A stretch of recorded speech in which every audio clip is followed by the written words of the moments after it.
Shalom, ici le programme Encouragement du jour partagé par le couple Venga. C'est l'heure de notre partage du jour. Très bonne écoute à tous.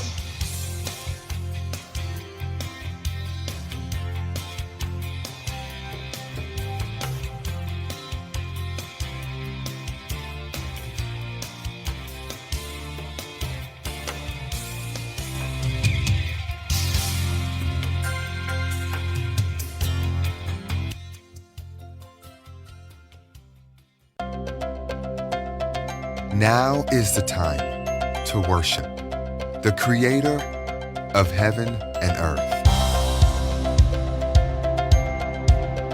Now is the time to glorify His name. Now is the time to sing our hearts out. Now is the time to surrender everything and worship the one and only God.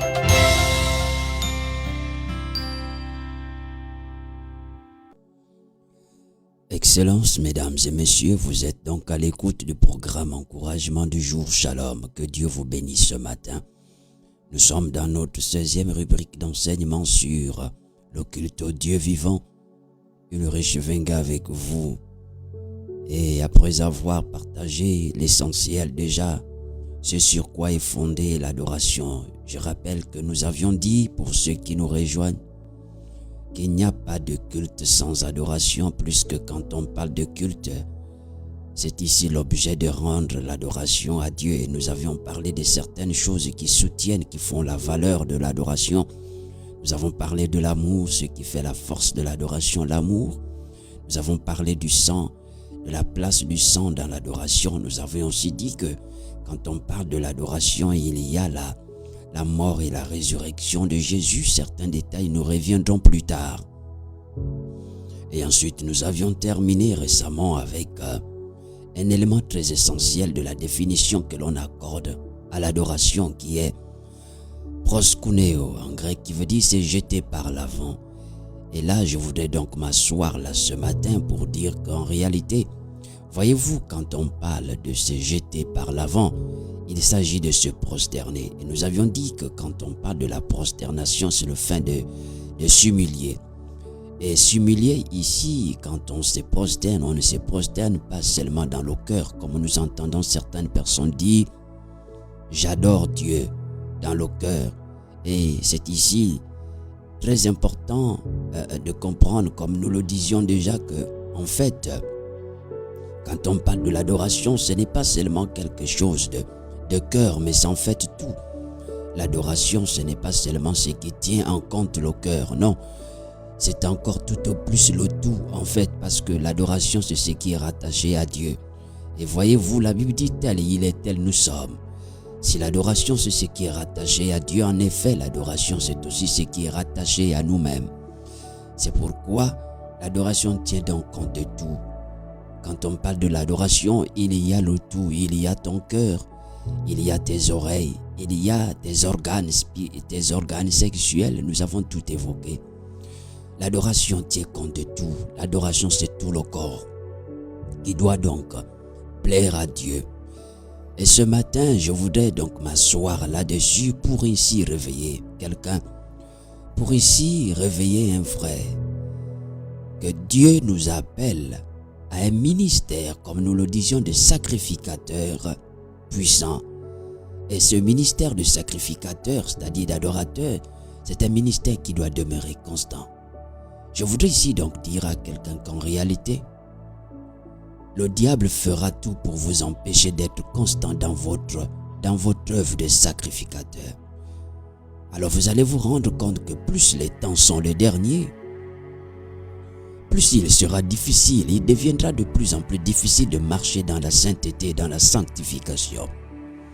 Plus les temps sont les derniers, plus ça devient difficile de rester vrai devant Dieu.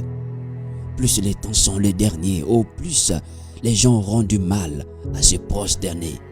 Le diable est en train de développer plusieurs choses pour nous maintenir à l'écart, loin de la présence de Dieu. C'est pourquoi je suis là pour nous dire qu'il est temps que nous puissions comprendre que la vie d'un adorateur est en réalité une vie de combat. Je suis donc là ce matin par le biais du programme Encouragement du jour pour dire à quelqu'un qu'en réalité, il n'y a pas de véritable vie d'adorateur qui ne soit basée sur le combat spirituel. Vous devez comprendre que vous êtes constamment combattu. Oui, le diable rôde, il rôde, mais chacun devra rester constant. Pour rester constant, pour manifester l'acte de la durabilité, dans le ministère, ce n'est pas quelque chose de facile. Il n'est pas tout d'adorer Dieu aujourd'hui. Et nous comprenons que le plus important, ce n'est pas d'être un adorateur, mais c'est de rester un adorateur. Je reprends. Le tout n'est pas d'être un adorateur, mais c'est de rester un adorateur. C'est de demeurer adorateur. Le tout n'est pas d'être sauvé, mais c'est de demeurer sauvé. Le tout n'est pas d'être quelqu'un qui prie, mais de demeurer quelqu'un qui prie. Le tout n'est pas d'avoir la foi, mais de demeurer quelqu'un qui reste dans la foi. Le tout n'est pas d'être quelqu'un qui cherche l'esprit, mais qui demeure quelqu'un qui marche dans l'esprit. C'est pourquoi là est le combat. Je voudrais donc dire à quelqu'un que la vie spirituelle est un combat. Comprends aujourd'hui, toi qui m'écoutes, cher auditeur, qu'il n'y a pas de véritable vie spirituelle qui ne soit basée sur le combat. Oui, le diable fera tout pour te combattre. Il n'y a pas de chrétienté, de véritable vie d'adorateur sans combat. Tu dois prendre la résolution de combattre. Mais ici, quand nous parlons de combat, nous ne voulons pas parler de tous les combats. C'est pourquoi certaines personnes passent leur temps à avoir des combats inutiles. Plusieurs sont ceux qui jeûnent par exemple pour avoir un bon mariage, mais juste après le mariage, ah oui, ça va manquer cette chose-là. Juste après le mariage, ils reculent dans la présence de Dieu. Juste après ce qu'ils obtiennent, ils jeûnent pour obtenir le travail. Ils jeûnent pour obtenir quelque chose de Dieu. Mais nombreux sont ceux qui combattent pour le bon combat. Ainsi, notre Père, l'apôtre Paul, il exhorte son fils. Il dit, c'est pourquoi combat le bon combat. Ça voudrait dire qu'en réalité, tous les combats ne sont pas des combats utiles. Le bon combat, c'est celui qui te produit le bon résultat. Le bon combat, c'est celui qui te garde, qui t'amène à atteindre l'objectif. Et l'objectif pour nous ici, c'est celui de demeurer un adorateur. Combat le bon combat pour demeurer un adorateur. Tel est ce que je voudrais partager ce matin, frère. Combattons le bon combat pour demeurer un adorateur. Ainsi, sortant des faux combats, l'adorateur, le bon adorateur, c'est celui qui sait distinguer les véritables combats, les combats à mener. Et le combat d'un adorateur, c'est le combat de la foi. Alors, je voudrais ici partager 3 raisons pour combattre. 3 raisons qui doivent te permettre de rester celui qui plaît à Dieu. Comme je le disais, l'objectif ici, c'est d'être un sacrifice vivant. Mais il n'est pas tout d'être un sacrifice vivant, mais de demeurer un sacrifice vivant. Il n'est pas tout d'offrir à Dieu l'adoration, mais de demeurer un vrai adorateur. Comme la Bible dit, il cherche les vrais adorateurs. Il cherche les vrais adorateurs. En fait, ici, il n'est pas pour nous question de dire à Dieu que je suis un vrai adorateur. Nous n'avons pas besoin de le dire parce qu'en réalité, c'est Dieu qui cherche les vrais adorateurs. Le vrai adorateur, celui qui l'adore en esprit et en vérité. Ça voudrait dire qu'être un vrai adorateur, c'est Dieu seul qui le sait en fait. Il n'est pas question de dire ici à Dieu, je suis un vrai adorateur. Parce que le véritable adorateur, c'est celui qui offre à Dieu une vraie adoration. Et Dieu connaît et il sait parfaitement qu'en réalité, la véritable adoration ne peut provenir que d'un véritable adorateur. Un faux adorateur ne peut pas offrir à Dieu une véritable adoration. C'est pourquoi il sait et il est carré là-dessus. Il dit qu'il cherche les vrais adorateurs. Alors comment faire pour demeurer un vrai adorateur? Comment faire pour demeurer constant dans la présence, dans l'œuvre de sacrificateur et tant qu'adorateur? 3 raisons ce matin je nous propose.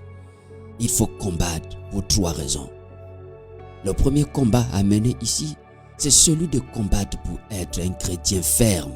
Oui, la plupart des chrétiens ne sont pas fermes. Ils ne sont pas fermes dans le Seigneur. En fait, vous devez comprendre qu'il faut beaucoup d'efforts pour devenir un croyant affermi. Il faut beaucoup d'efforts. Vous devrez combattre. C'est pas facile d'être un croyant affermi.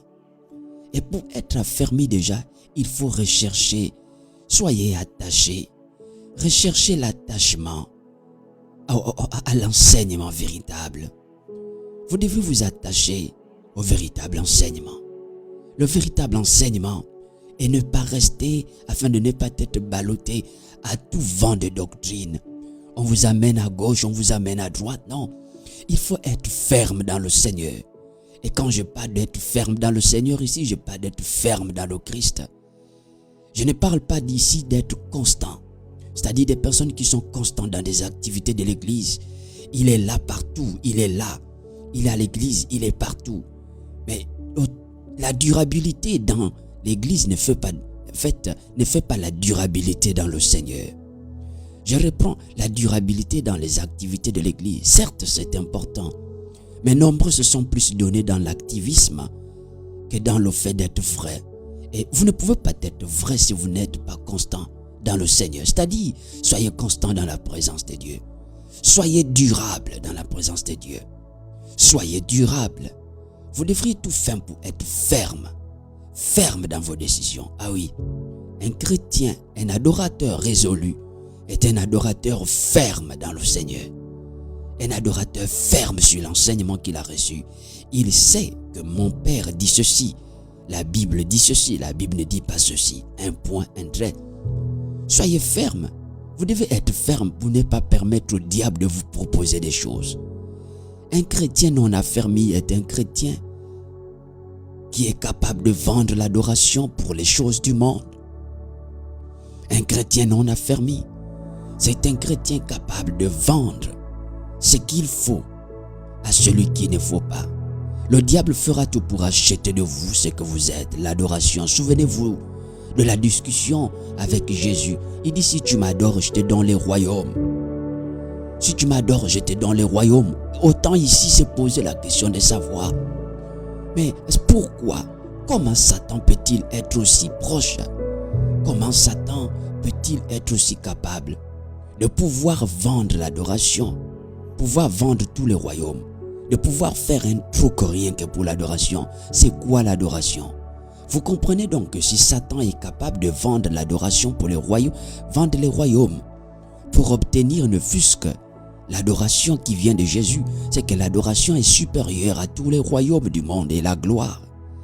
C'est pourquoi un adorateur ne cherche pas les royaumes.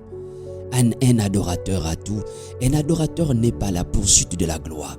C'est quelqu'un qui est revêtu de gloire et de puissance. C'est pourquoi faites attention, il est important. Faites tout pour être ferme. Le diable vous fera croire que vous n'êtes pas puissant. Il va vous falloir encore rentrer dans certaines choses. Vous n'êtes pas suffisamment puissant. Et donc il faut ajouter certaines choses à votre vie. Vous n'êtes pas puissant, il faut aller en forêt. Il faut aller chez les Nganga. Il faut faire tout. Il faut rentrer dans des systèmes de franc-maçonnerie, etc. Jeune homme, tu m'écoutes ce matin. Demeure ferme dans ta spiritualité. Il faut une spiritualité ferme pour être un adorateur constant. Il faut une spiritualité ferme. Demeure ferme dans le Seigneur. Ne vends pas ta spiritualité pour le pain. Ne vends pas ta spiritualité pour les biens de ce monde. Alors soyez donc ferme. Voilà le premier combat utile à mener. C'est le combat qui consiste à demeurer ferme dans le Seigneur. C'est pourquoi la Bible dit dans Éphésiens 6, le verset 10, elle dit, au reste fortifiez-vous dans le Seigneur et par sa force toute puissante. Fortifiez-vous. Soyez ferme. Je dis à quelqu'un, demeure ferme. Le deuxième genre de combat que tu dois mener pour être un adorateur constant, il faut combattre pour être dirigé par le Saint-Esprit et pour demeurer dans la volonté de Dieu. Vous ne pouvez pas demeurer dans la volonté de Dieu. Il n'est pas tout d'offrir des sacrifices, mais il est ici question d'offrir à Dieu ce qu'il aime et comme il aime. Il faut demeurer dans la volonté de Dieu. Un adorateur constant est un adorateur qui demeure dans la volonté de Dieu. Demeurer dans la volonté de Dieu, ce n'est pas quelque chose qui s'adonne à la chair. Demeurer dans la volonté de Dieu, il faut être conduit par l'Esprit, car c'est seul l'Esprit qui sait ce que Dieu aime. C'est lui seul qui sait ce que Dieu aime. Et par la grâce de Dieu, nous en reviendrons plus tard. Demeurer dans la volonté de Dieu. Marcher par l'Esprit. Il est difficile de distinguer aujourd'hui quand vous voyez les différentes voix qui essaient de nous influencer. C'est pas facile parfois d'établir la différence entre la voix de la chair et la voix de l'Esprit. Mais avec plus de persévérance, avec plus de style, la Bible dit: mes brebis entendent ma voix, mes brebis me reconnaissent et mes brebis me suivent.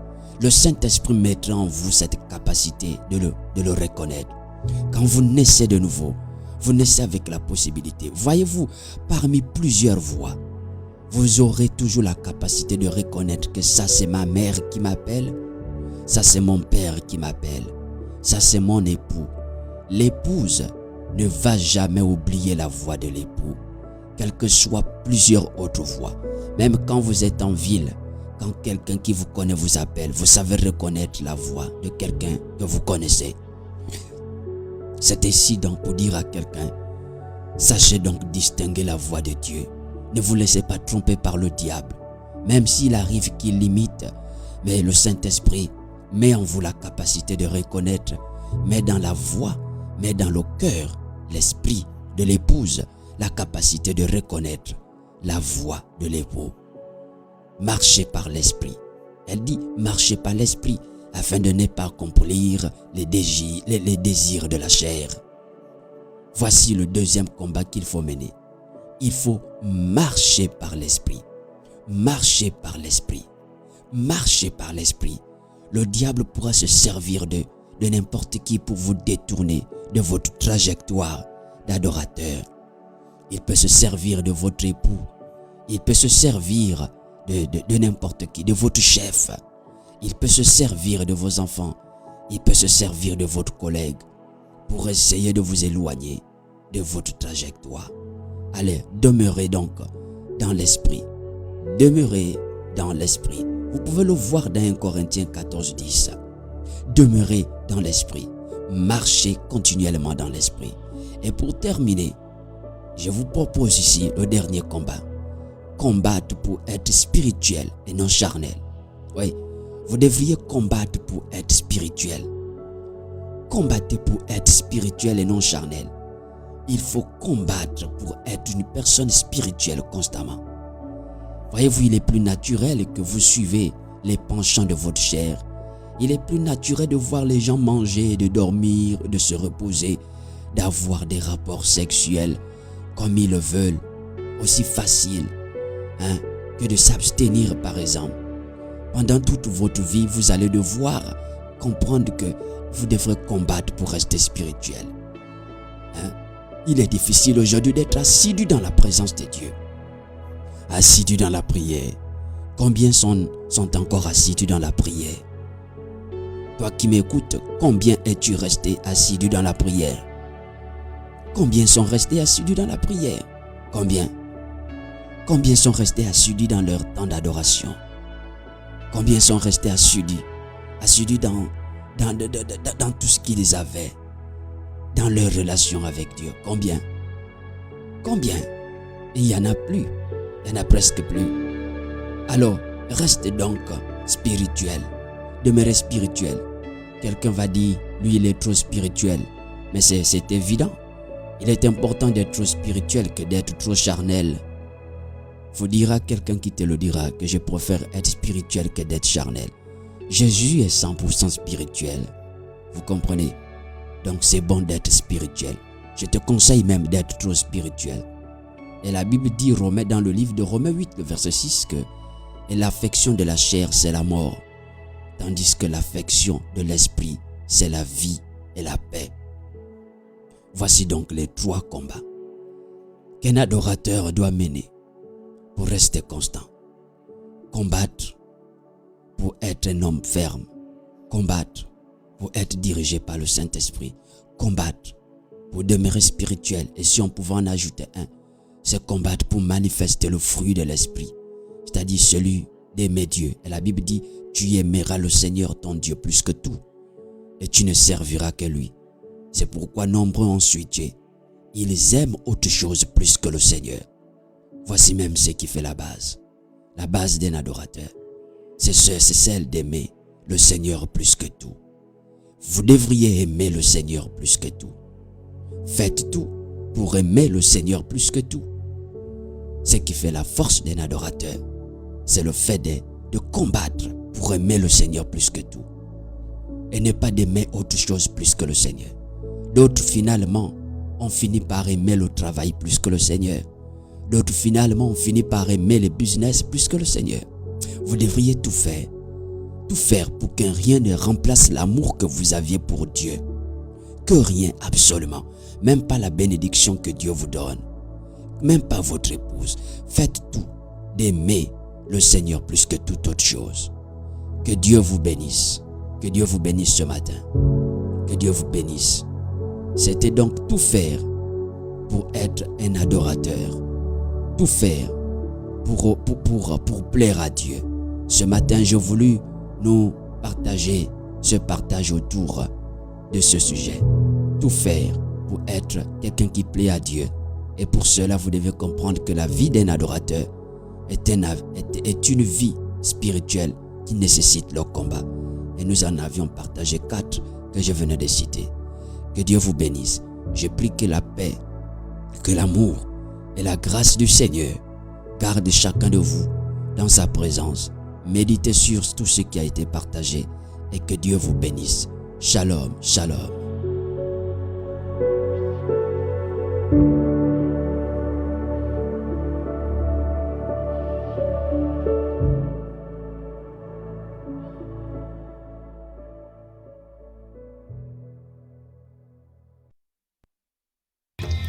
Merci d'avoir porté votre attention. N'oubliez pas de partager. Que Dieu vous bénisse.